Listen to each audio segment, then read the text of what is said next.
ओम नमः शिवाय। जय श्री राम, जय राधे श्याम।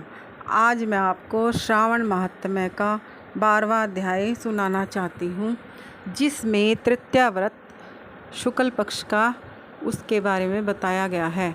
भगवान शंकर संत कुमार से बोले, अब मैं तुम हे श्रावण शुक्ल तृतीया तिथि को किया जाने वाला स्वर्ण गौरी व्रत सुनो। उस दिन प्रातः काल स्नान करके 16 उपचार से भगवान शिव एवं माता गौरी की इस प्रकार पूजा करनी चाहिए। हे देवादिदेव, मेरे द्वारा की गई पूजा को आप स्वीकार करें। गौरी माता के व्रत की पूर्ति के लिए 16 बायने दंपतियों को देकर कहना चाहिए, मैं माता गौरी के प्रीत्यर्थ तथा व्रत पूर्ति के लिए उत्तम ब्राह्मण दंपतियों को बायना देता हूँ। चावल के आटे से निर्मित 16 पकवान बाँस की 16 टोकरियों में रखकर उन पर वस्त्र रखकर सपत्नीक 16 ब्राह्मणों को बुलाकर निवेदन करें। मैं व्रत की संपूर्णता और फल प्राप्ति के लिए यह बायना देता हूँ। अलंकार आदि से संपन्न प्रतिव्रत धर्म युक्त शोभन सुवासिनी इसे आप स्वीकार करें।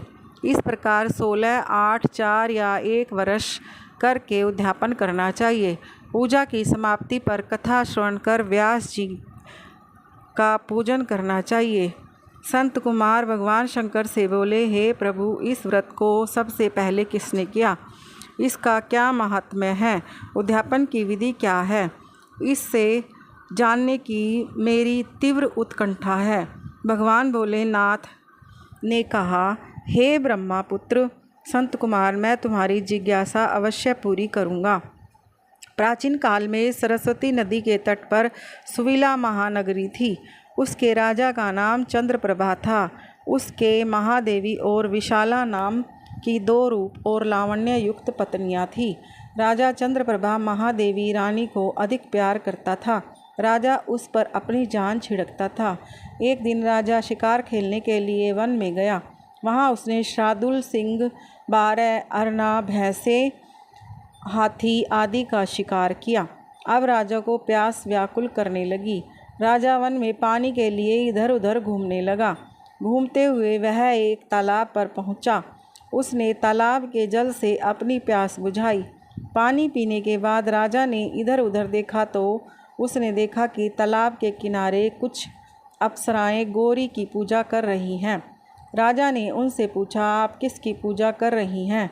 अप्सराओं ने उत्तर दिया, हम स्वर्ण गौरी का पूजन कर रही हैं। राजा ने फिर पूछा, देवियों, इस व्रत को करने की विधि एवं व्रत का क्या फल मिलता है, बताने की कृपा करें। अप्सराओं ने उत्तर दिया, श्रावण शुक्ल तृतीया के दिन यह व्रत किया जाता है। इस व्रत में भगवान शंकर और भगवती पार्वती का पूजन किया जाता है। इस व्रत में 16 धागों का डोरा पुरुष अपने दाएं हाथ में तथा स्त्रियां अपने बाएं हाथ में बांधती हैं। यही इस व्रत को करने की विधि है। इस व्रत को करने से भगवान शंकर की कृपा से सब मनोकामना पूरी होती हैं। यही इस व्रत का फल है। यह सुनकर राजा चंद्रप्रभा ने भी श्रावण मास की शुक्ल पक्ष की तृतीया को अपनी दाई भुजा में 16 धागों वाला डोरा बांधकर व्रत किया। राजा ने कहा, हे माता गौरी, मैं इस डोरे को व्रत के लिए बांधता हूँ, मेरे ऊपर आप कृपा करना। इस प्रकार व्रत धारण कर राजा अपने महलों में आ गया। रानी महादेवी ने राजा के दाएं हाथ में बंधे डोरे को देखा तो पूछा, यह क्या है? इस पर राजा ने व्रत के बारे में बता दिया। इस पर रानी क्रोध में भर गई और राजा के हाथ में बंधे डोरे को तोड़कर एक सूखे पेड़ पर फेंक दिया। राजा ने रानी से कहा, ऐसा कर तुमने अच्छा नहीं किया है। यह तुमने माता गौरी का अपमान किया है। इधर राजा की दूसरी रानी ने देखा कि सूखा पेड़ डोरे के प्रभाव से हरा भरा हो गया है। छोटी रानी ने इस डोरे को अपनी बाई भुजा से बांध लिया। ऐसा करने से छोटी रानी डोरे के प्रभाव से राजा की सर्वाधिक प्रिय हो गई।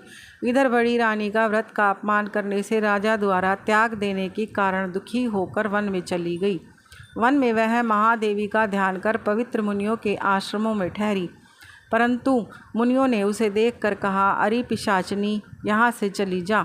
राजा और मुनियों द्वारा तिरस्कृत रानी महादेवी घोर जंगल में घूमती हुई थक कर एक जगह बैठ गई। वह गौरी का स्मरण कर पश्चात पश्चाताप के आंसू बहाने लगी। रानी को दुखी देखकर देवी को उस पर दया आ गई और उसे दर्शन दिए। रानी ने देवी को दंडवत प्रणाम किया और उनकी स्तुति करने लगी। हे देवी, आपकी जय हो, आपको बारंबार नमस्कार है। हे भक्त वरप्रद, आपकी जय हो। हे मंगल रूपे, आपकी जय हो। इस प्रकार भक्ति के द्वारा देवी से वर प्राप्त करके बड़ी रानी ने गौरी अर्चन करके व्रत किया।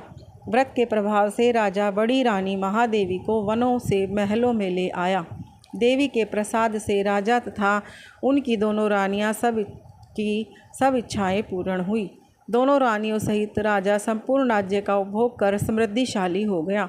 अंत में राजा व दोनों रानियों ने देह त्याग कर शिवलोक में चली गई। शिव जी बोले, हे तात, जो शोभना पार्वती का व्रत करता है वह मेरा तथा पार्वती का अत्यंत प्रिय प्राणी हो जाता है। इस लोक में सुख सुविधा भोग कर और अपने शत्रुओं पर विजय प्राप्त करके अंत में मेरे लोक को चला आता है। अब मैं तुम्हें इस व्रत की उद्यापन विधि बताता हूँ। शुभ तिथि, शुभ वार, चंद्रबल, ताराबल हो जाने पर मंडप में अष्टदल कमल के ऊपर धान्य, उसके ऊपर घट स्थापित करना चाहिए। उस घट पर 16 पल का बना तांबे का पूर्ण पात्र रखना चाहिए। उस पूर्ण पात्र में तिल भरकर उसके ऊपर पार्वती तथा भगवान शंकर की प्रतिमा रखनी चाहिए। इसके ऊपर 2 श्वेत कपड़े तथा श्वेत रंग का यज्ञोपवीत रखा जाता है। विधि पूर्वक वेद मंत्रों से पूजन कराकर रात में जागरण करना चाहिए। अगले दिन प्रातःकाल पूजन करके हवन करें। पहले ग्रह होम फिर आधान होम करना चाहिए। जो मिश्रित तिल को घी में मिलाकर 1000 या 100 प्रधान आहुतियाँ देनी चाहिए। इसके बाद वस्त्र, अलंकार, धेनु आदि से आचार्य की पूजा करनी चाहिए। 16 वाइनें निकाल कर ब्राह्मणों को देना चाहिए और उन्हें भोजन कराना चाहिए तथा भोजनोपरांत दक्षिणा भी देनी चाहिए। इसके बाद अपने मित्रों संबंधियों को भोजन कराना चाहिए तथा स्वयं भी भोजन करना चाहिए। ये था श्रावण महात्म्य के 12वें अध्याय का महत्तम। और ओम नमः शिवाय। जय श्री राम, जय राम।